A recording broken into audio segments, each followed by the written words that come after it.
The early stages of production on the film Toy Story were a complete nightmare. The production was in a sort of development hell until the infamous Black Friday incident.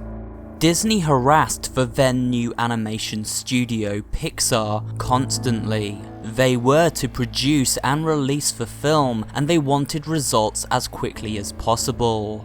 Disney tried everything to eliminate Pixar's efforts to deviate from the Disney formula, even at times threatening to shut down the production completely. Disney sent notes on revisions that they thought would improve the film. They insisted through their notes, which all read, "Edge. The film needs more edge." The people working on the film at the time struggled so hard to maintain all of Disney's notes and demands. Once a week, they were required to fly across the country to the Disney offices to present them with their progress. Every time they were met with the same response: "Edge. The film needs more edge." Pixar revised the film so hard to meet the deadlines that it resulted in some rather interesting changes. In order to achieve edge, the film became quite a lot darker.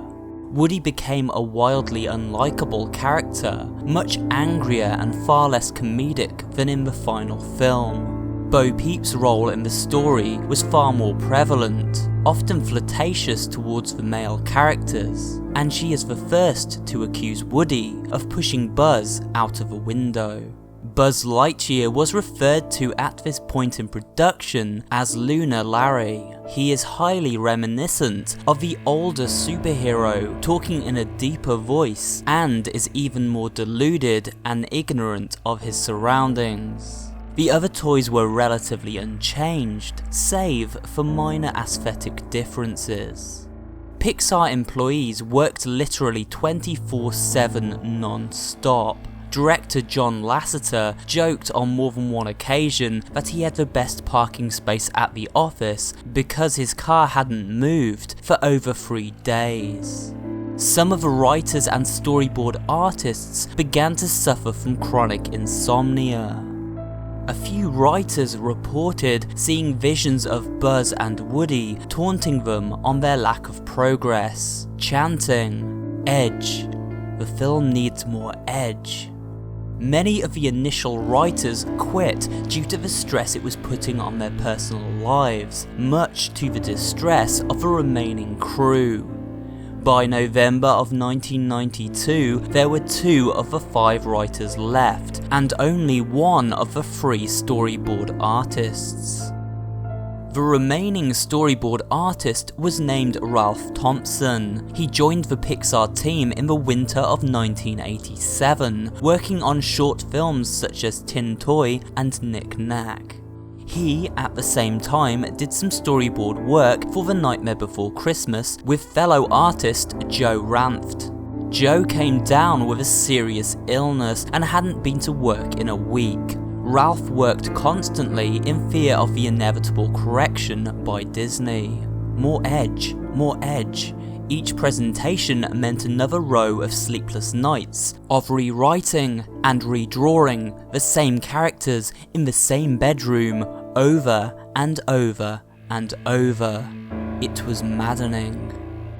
One morning, John Lasseter, Andrew Stanton, and other higher-ups at Pixar came into the office and told everyone what had happened at their last meeting. Disney felt things were not looking good for the film and demanded that, in less than a week, they see the complete film in story reels, storyboards with audio, with massive revisions. There was a general groan and whining from the crew, and they went back to working.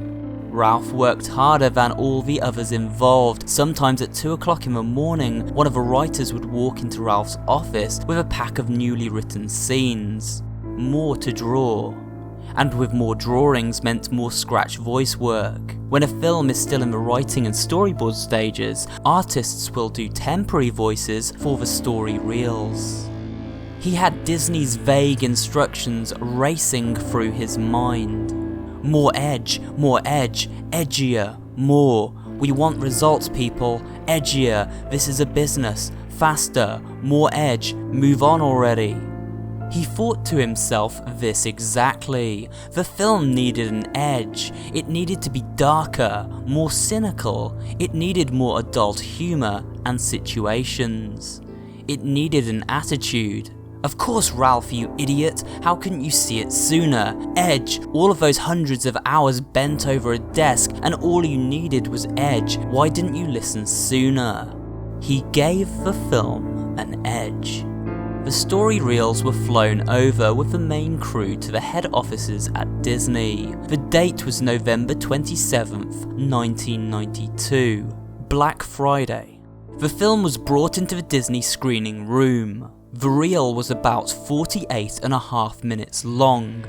The movie started out as a Western-style shootout between Woody and Andy, resulting in Andy being shot down. It is revealed that this was just a game played inside of Andy's mind. The film continued on with little problems for about the first 20 minutes or so, though several gags seemed off with the overall tone of the film. For example, Mr. Potato Head would pull one of his eyes out and kick them under Bo Peep's dress for a look-see. There were several scenes of Woody yelling at the toys to stop caring about Buzz and to pay attention to him, culminating in insults and minor acts of violence. The scene came where Andy could only take one toy to Pizza Planet, and Woody pushed Buzz out the window. Woody offered to shake hands with Buzz, only to be thrown out of the window. There was a stock smashing noise.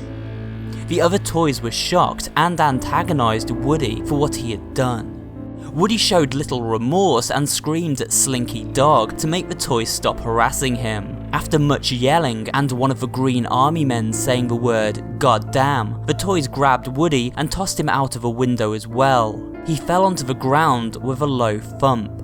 Cheering was heard from the interior of the house. The quality of the storyboards became much less refined and almost like chicken scratch.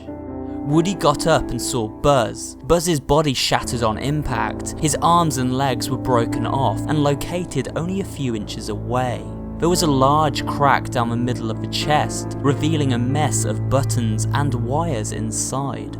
He gave off a sort of electrical twitch motion in his head. His eyes looked as if they were about to pop out of their plastic sockets. The twitching stopped after a few moments, and Woody looked in fear at what he had done to Buzz and ran off.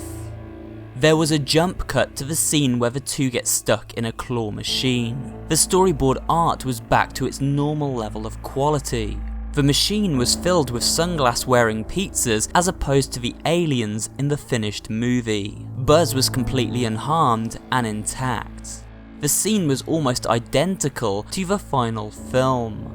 Sid, the antagonist in control of the claw, was wearing a yellow t-shirt and was smoking 3 cigarettes at once. The claw grabbed Woody and Buzz, putting them in the clutches of Sid. There was another jump cut, once again returning to the chicken scratch style of artwork. The scene was inside of Sid's room. Woody looked around the room in fear. He tiptoed around the room and collapsed after seeing one of Sid's mutant toys. The reel now showed unrelated test animation of the characters running. A few seconds of Buzz running in place, a few seconds of Woody running, and nearly a minute of the two running together. The footage was distorted and Spanish text was presented on the screen, which read, "It looked like clay models that got life." There was now a shot of Woody standing in front of a black background and the trademark Pixar ball was rolling around in the distance.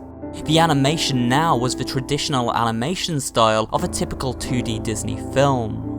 Woody was completely naked, with anatomically correct features, and stared directly into the camera. His flesh began to rot away, with the exception of his eyes, which remained intact. Woody began to moan in a low voice. What remained of his lips curled into a smile, bits of flesh peeling off as this happened. He lifted up his decomposing arm manually and waved into the camera. His fingers dug into his eyes. Dark blood oozes out of their sockets. Woody began to scream and growl. "Don't you want it? Don't you want it? Don't you love it?" He dug so deep as to rip the entire top half of his head off. Woody gave a sigh of relief and began eating the flesh off of the skull before tossing it aside. He wrote the word edge on the screen with his rotting fingertips. The remaining 15 minutes of the reels were penciled scribbles accompanied by shrill screams of a young woman. The word edge was burned into the projection screen. The screening ended in complete silence. The chairman of Disney at the time, Jeffrey Katzenberg, walked out of the screening, quietly telling his colleagues, "Notes. They were following all of the notes we were giving them." Upon returning to the Pixar offices, writer Pete Docter found the body of Ralph Thompson in an enormous pile of paper in his office. Further analysis found the cause of death was a heart attack brought on by lack of sleep and stress. The papers were all storyboards and animation cells of the final coherent scene of Woody. The word edge was scrawled on the back of each one. After the Black Friday screening, Disney was far less involved with the film. Pixar was given the freedom to make the film their way. The film went on to be a huge success, both critically and financially. However, the Black Friday incident still remains very much a mystery. Still remains very much a mystery. Further information. There is a short bonus feature on the Toy Story Blu-ray about the incident, curiously not mentioning the more notable scenes. It can be found on YouTube for anyone who is curious to see the whitewashed history. Disney produced the short documentary to avoid discussing the incident. If you contact them about it, you'll be redirected to the Blu-ray's Amazon page. If you get a response at all.